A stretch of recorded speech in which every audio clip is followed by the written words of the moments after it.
Flow rolling is a mutual agreement between you and your training partner to roll continuously, without really pausing or stopping at a position. You're working on transitions, position, and control. This just means that you want to be rolling and moving from one position to another without really staying still.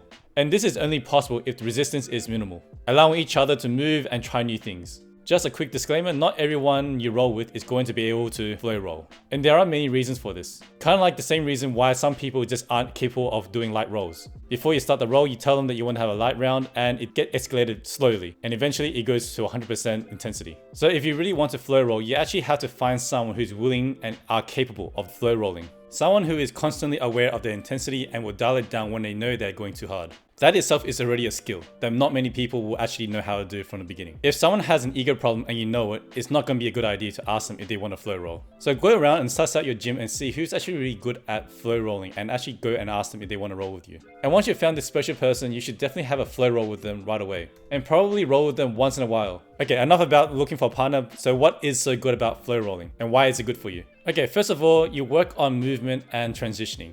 So the purpose of flow rolling is not to win and get the tap. It's working on transitions and movements.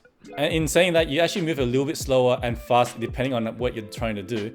But because you're moving a little bit slower, you get a little bit more time to think about what you want to do and where you want to get to. Otherwise, if you're actually sparring, you won't actually have the time to think because you'll be under pressure from your opponent. Flow rolling gives you the chance to think about what you want to do and have the person trying to counter you, and you get to think about where to go and what to do as you're going at a slower pace. And reason number two, you get to do a little bit more experimenting at a lower resistance. You get to test things out that you saw on YouTube or Instagram. And of course, you get to work on things that you're developing, things that you're still working on, and things that you actually haven't been able to perfect yet. Things that you need to have a little bit more reps in. For example, if you're trying to do an armbar and you haven't been able to do it in the actual sparring round, it's a good idea to try to catch it in a flow roll. Because once you start catching it in flow rolling and you're getting the motion and mechanics of the technique, it's probably time to start implementing it in sparring. And number three, like I mentioned many times before in this video already, the focus is not to win. And this is probably the most important part of flow rolling and why I find it really important in developing your jiu-jitsu game.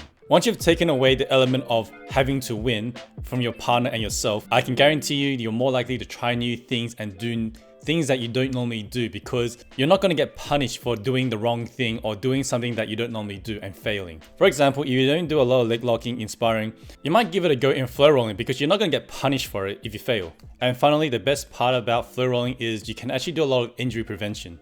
If you're having a day where you don't think you should be rolling at a high intensity every single round, flow rolling is a good way to actually still roll, but at a lower intensity.